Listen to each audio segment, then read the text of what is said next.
Yep, this is my proof that I did play and I also have in my hands the Until Dawn game. So that makes me legitimately proof that I went to see the Until Dawn film adaptation with the eyes of someone who played the game. So, okay, I'm gonna give you a little bit of a brief history of how did I come up with this particular game. Is that ever since I saw the trailer years ago, I I was still got a little bit of kind of like in my horror movie phase and still am. I still am. It's just that I just saw how cheesy it is, and I saw some interesting things about the implementation with the butterfly effect, things that are gonna happen, and I decided to just walking around, and I went to I think it was a kind of like a little store that it was selling it for cheap, and I decided I'll buy it. I want some experience. I'm not gonna lie. I only played this game once. Only once. But I gotta say that playing this game only once without expecting the results or what you're gonna do is technically the best way to play this game and have the best experience. Because during the whole time I was having a blast and not knowing the things that was gonna happen. Even though that it was basically just a horror movie disguised as a video game, and it is. And the game is actually kind of a little bit unmerciful in the way that once you make a mistake, you can't go back until you play the next cycle. So there's no screw ups on that one, and I ended up with just half of the cast made it out alive. So, but if you're not into it, I do recommend you to watch watch some other Let's Plays in which, again, playing this game was kind of like an experience. I didn't play, of course, there's a prequel game as well as a spin-off game that there is. I haven't also played, I think that the spiritual successor, I don't know much details about it, called The Quarry. I've been hearing some things about it, but you know what? Maybe I'll play it because I haven't seen anything about The Quarry, but I've been hearing that it's kind of a little bit of a spiritual successor to Until Dawn.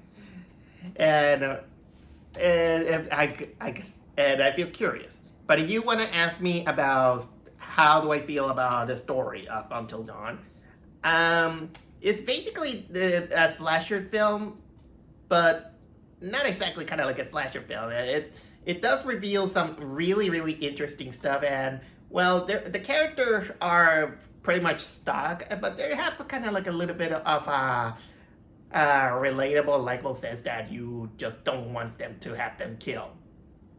Well, maybe except one. And there is one character that is so annoying and bitchy that a lot of people really, I have seen that they really just want to pull the trigger on that character, and they do it deliberately on purpose.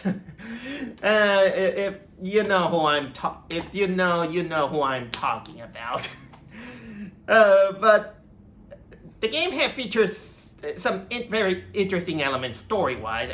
I like the pacing where it goes, the way it's handled, and I gotta say that the lore in it is actually really scary, especially when you know about the folklore about Wendigos, in which basically, if memory serves me right,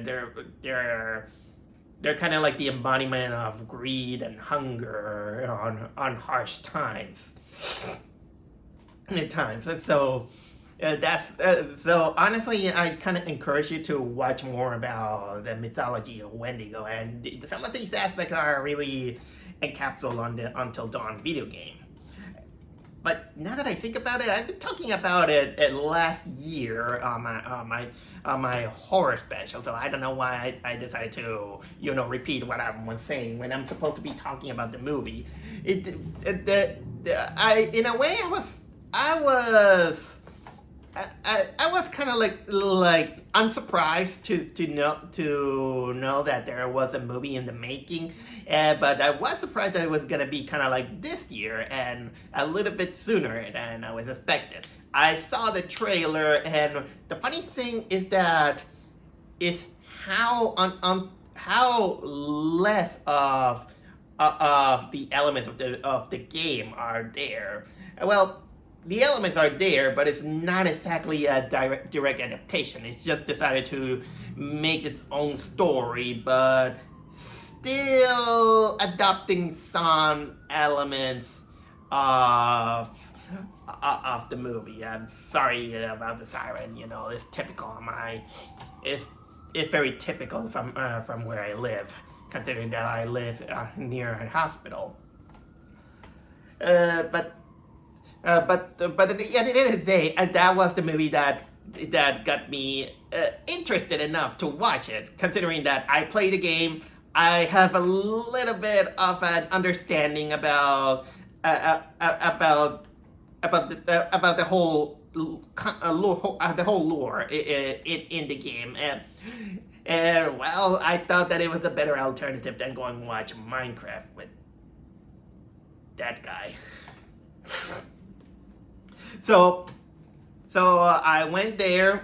I was not expecting kind of like high art, considering that movies made by Sony don't have exactly kind of like the best reputation on when it's about movies. I can't remember which one was the last one from PlayStation movies that I just saw.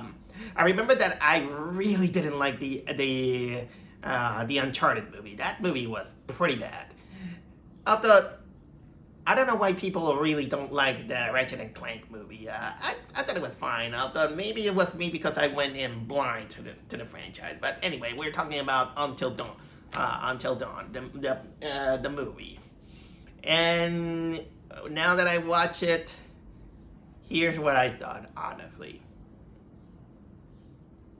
that movie was a lot wasted potential. It had an interesting elements. It does have some elements about the game, but putting it kind of like a Groundhog Day situation, in which is interesting enough, but the execution was a total mess.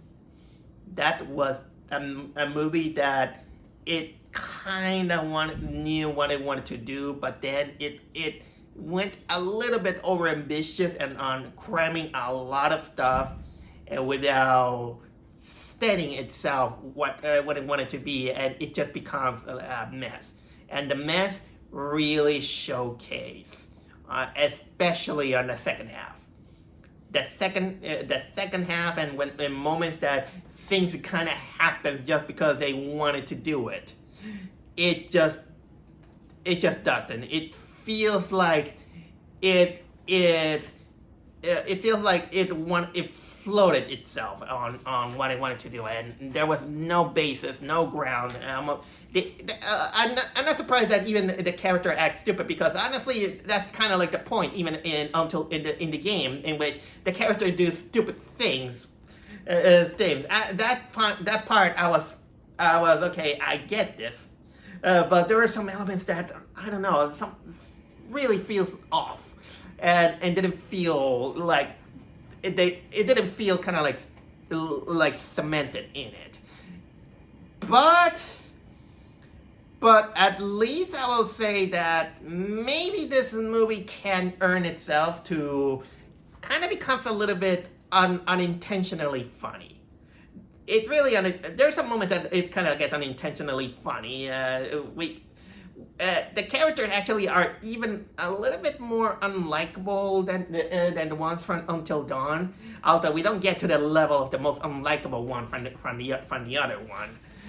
maybe a bit, but it kind of gets to it's pretty much kind of like in the middle of the road, I'll say. Um, and also it feels kind of like a roller coaster when it's about wanting to make the scares. And yes, it does have jump scares. Also, the game also has a share moments of jump scares.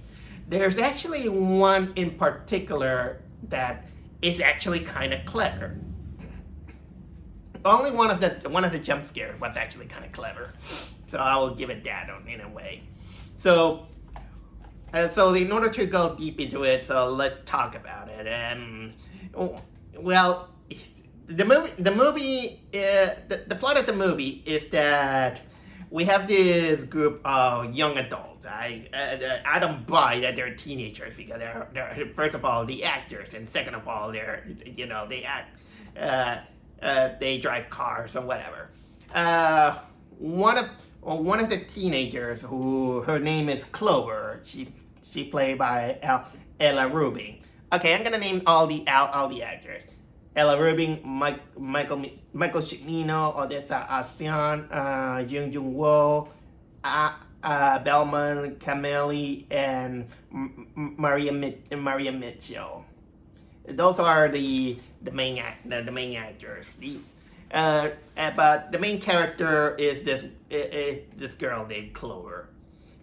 She lost her sister, and apparently she left behind a clue on one of her videos.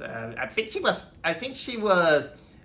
she sent her kind of like a greeting video that, hey, I'm gonna be there. I ran away from home because I wanted to find myself and all this stuff, and she left clues of where she might go, and in which basically it's kind of in the middle of nowhere on the woods, where get the typical situation, almost like Cabin in the Woods, where they go to this thrift store, and there's this creepy guy, and tells them, yeah, I might have seen her some over there. So they get a clue, and they find this cabin in the woods, in which one of the biggest mysteries that this area of the cabin in the woods has is that they were going on the road. It was raining so hard to the point that they wanted to turn back, but then mysteriously this area, the rain doesn't touch it. It's kind of like in a good weather, almost like it got stuck in time.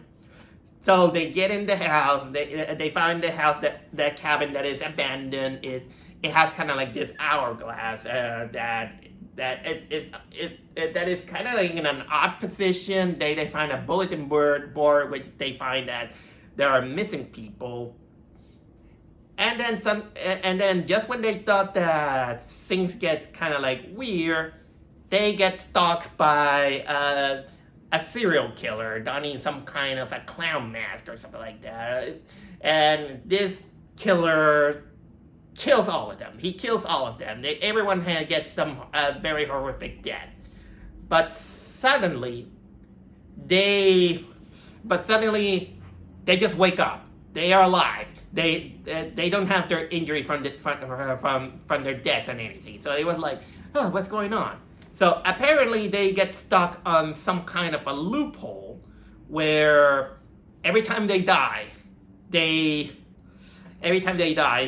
just come back to life, almost like in a certain instant, in which at the moment where they come where they go back in time, they just stuck in kind of like there, and they don't know what happened. So basically then turns kind of like a mystery about what happened, why this place is kind of have this curse or something like that.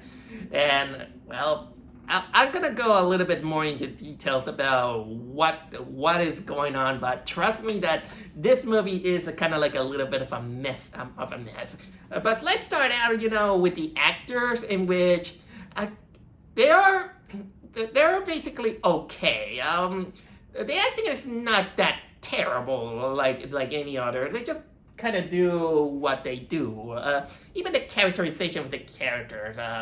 They're not as memorable as the ones in the game, but you have something. But let's say, for example, the main protagonist, Clover. She played by, let me read it again, Ella Rubin.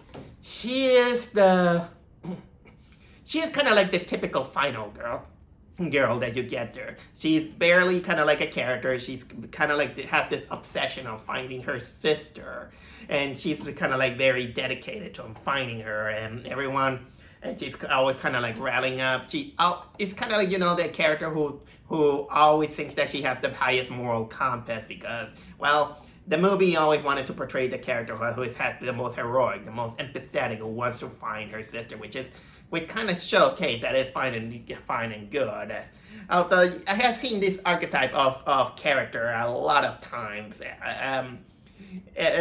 Although yeah, it kind of comes progress, her arc in which she begins to feel guilty that she drags her friend into this horrible situation, which goes with the other character played by Michael Cimino. He plays the boyfriend, on and off boyfriend, who he's kind of like the nicest guy. He's the nice guy who he will do anything for her. He's a little bit awkward, in my opinion. He's still kind of like the boyfriend archetype, the one, the on and off. He's not exactly kind of like a big jackass. He tries to do the best as possible. So there's kind of not much about saying too much about him. Then there's the other two characters in which I gotta mix them up. The character played by Belman Kamali and Odessa Arsion. These two, they're kind of like they're kind of slightly less nice characters, the slightly less nice couple, in which one of them, let's say that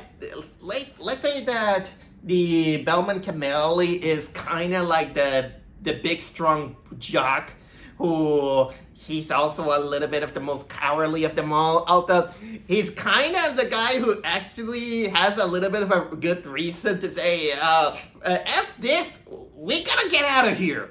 But nobody listens because everyone is like, no, we have the power of friendship. You don't care about your friends and all this stuff. And in a way, I kind of begin to feel bad for the guy because, I mean, you can't blame the guy who wants to stay alive.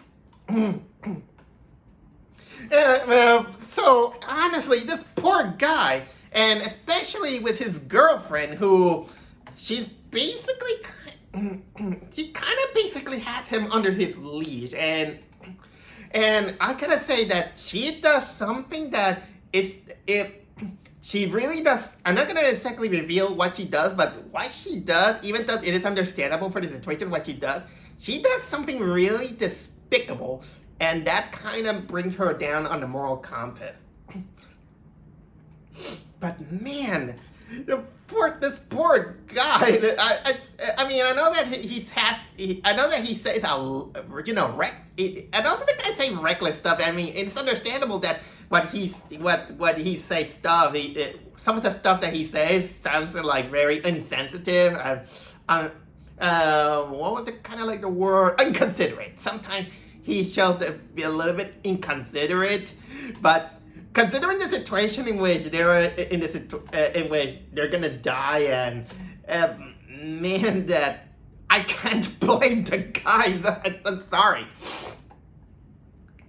And then the other friend, Ji Jun Jo, she plays she's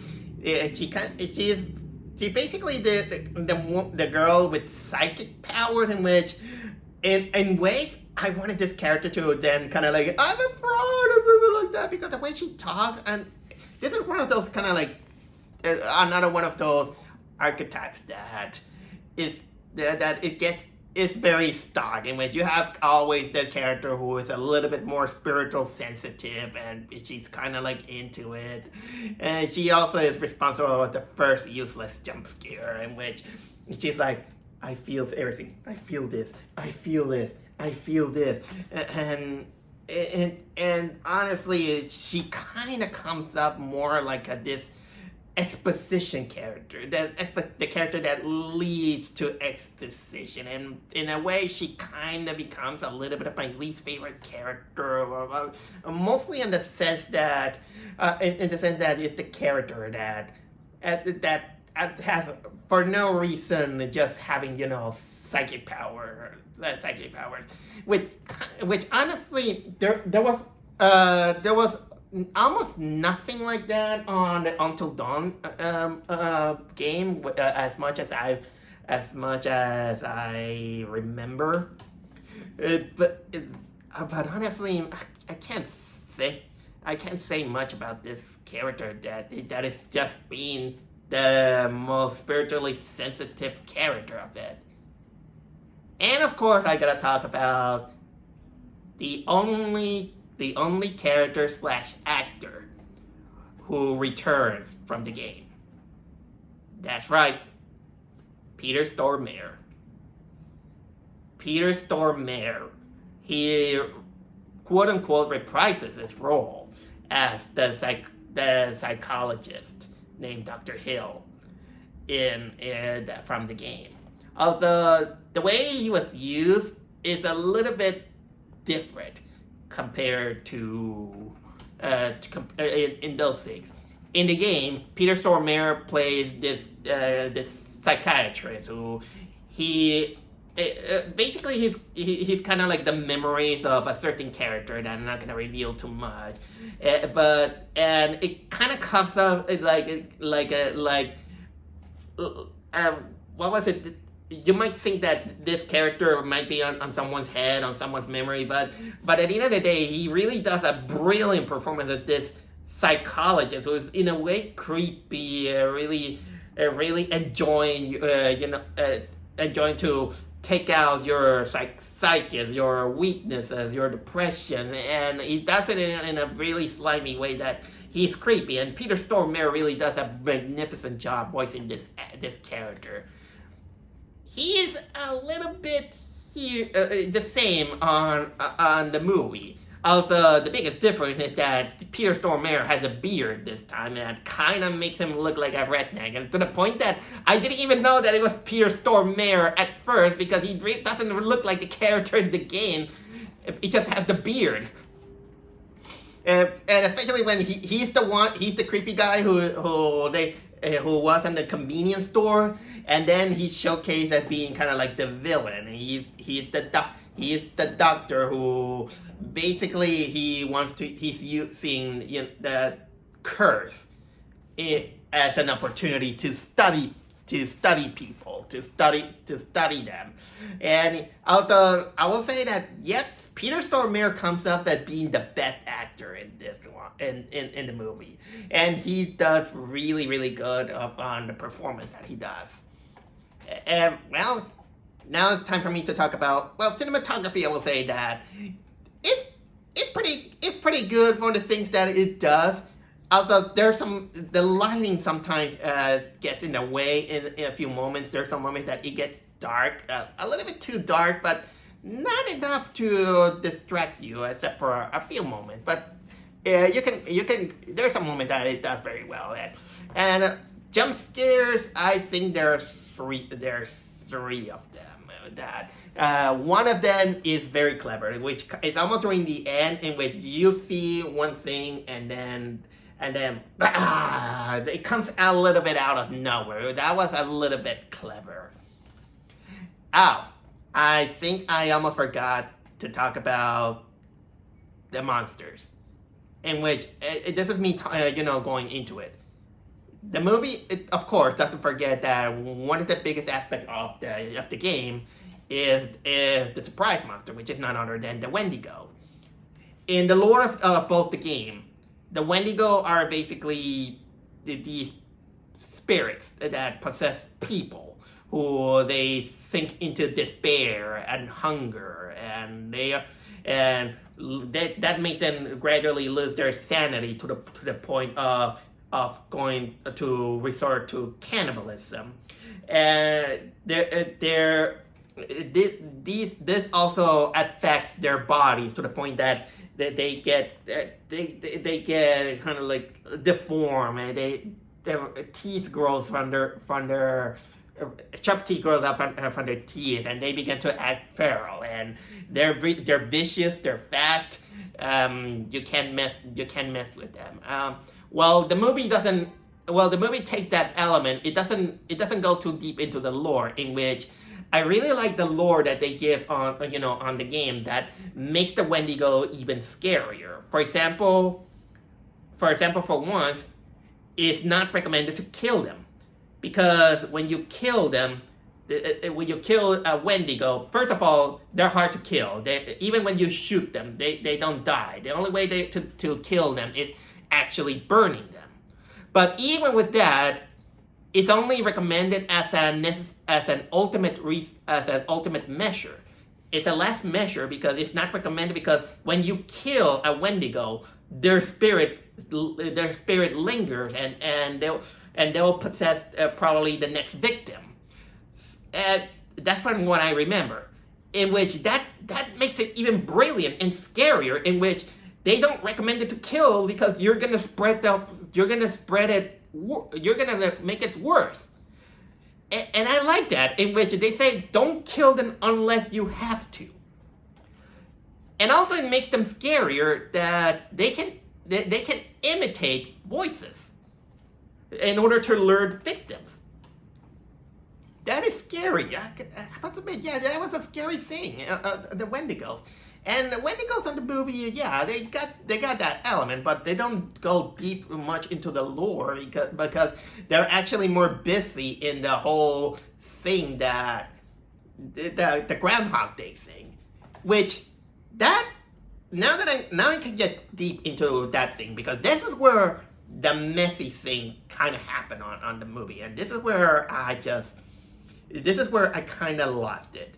Because it adopts a lot about the elements of the game, like I said, the Wendigo, and even they come up with they come with the lore that all this curse happened probably because of the landslide of the mines, which this is part of the game, in which there is this mine who had a landslide that killed off people, and of course some of the people who were trapped. If I can remember, the people that were trapped, or where they just succumb into despair, and this is where they turn into the Wendigos.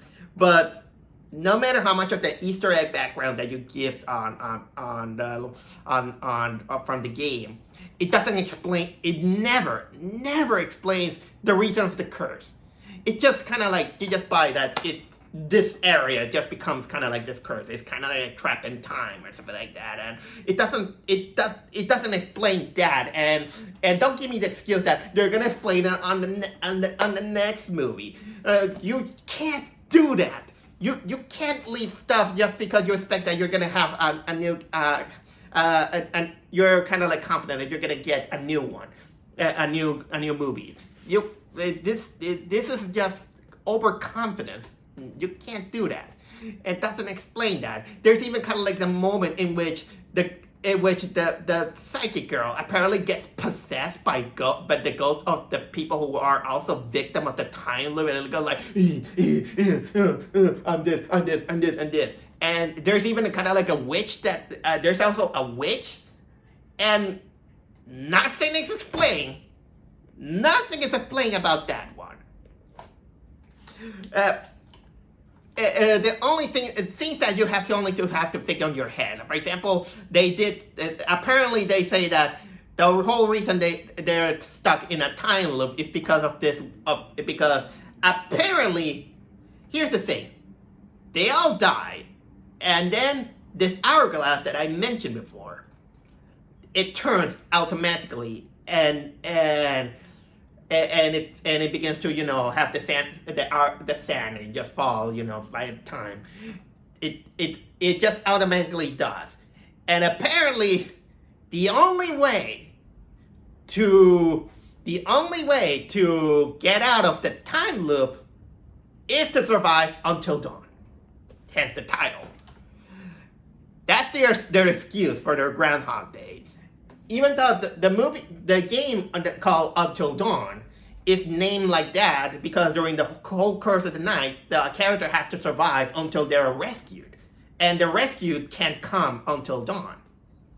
In this one, they gave, for example, they say that, oh, you have this hourglass that if you die, you're gonna come back to you're gonna come back to life.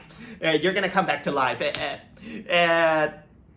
you're gonna come back to life. And the only way to break the curse is to survive until dawn, and that way you can get out. Okay, so that brings the question also: why can't they get out? Why can't they get out? Easy, they try, but apparently, when they get out of the zone, apparently they're surrounded in a world where there's this big giant shadow thing, in which what happened? Did they go to the multiverse in which and somehow they can't escape that? And there's this giant thing, and guess what? Not explained. It's not explained. Where did this giant come from? What is that giant? Again, and these things kind of linger, and then the movie calls a bullshit shortcut. Sorry to say that, in which the character apparently is like they witness a couple of days in which they don't even know what happens, and then somehow the guy's like, "Hey, I film everything." Really now? What? Why you decide to film? It doesn't explain. It was just there, and then you see that there were some really other moments in which it's not explained.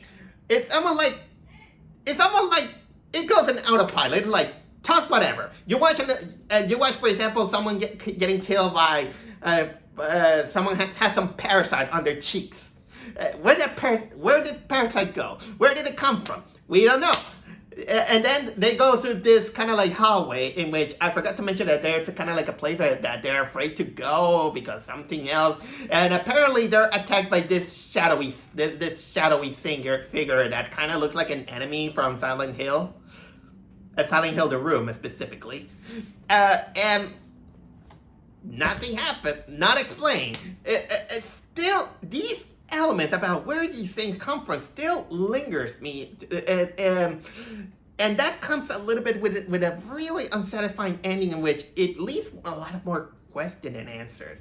But yeah, we got some things that are kind of like funny, in which I actually wanted to tell you about the funniest moment of this whole movie, and it comes with things that doesn't explain why.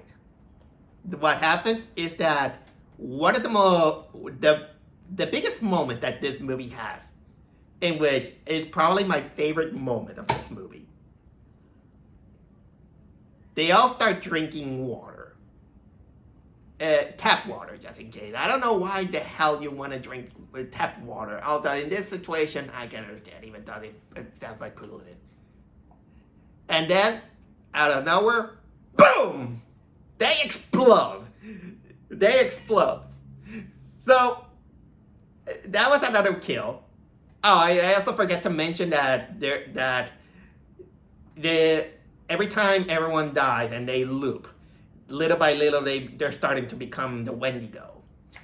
Because that's the thing the whole thing goes, is that the more they die, the more they sink into their despair and to the point that they turn into the Wendigos. But still, either way, that exploding by drinking water. You can't drink water because you explode. And there is no reason. No one tells why the water makes you explode. But thinking about it, it's so ridiculous that it's just unintentionally funny that you just drink water, any water, and you just explode. I mean, I could at least buy if the water is soaked with nitroglycerin, but that was kind of like the most cartoonish death you can find on this. Oh, okay. You know what? I think I talked too much about the Until Dawn movie. Do I recommend it? Maybe I'll give it kind of like a half and a half. I know that some people are saying that, oh, it's great or something like that. Or maybe I missed some points about them. Not me. I probably could say that this is that was a bad movie. but honestly, I rather watch Until Dawn than the Summer of Hell. Summer of Hell was is total garbage compared to the Until Dawn movie. I will say that I think the game is more superior to the video game. It could have been adapted, but honestly, it kind of lost its tracks on what it wanted to be. There are some elements that leave behind. It's not the worst adaptation, and the best way I can describe it also is almost like the Siren film. And the Siren film, the Japanese one, it also adopts some elements from the game, but wanted to make its own thing. But it didn't come up very well. This one just it comes like mid below average, I'll say. There's some enjoyment out of it, but I'm not gonna cry out and say that is one of the best things.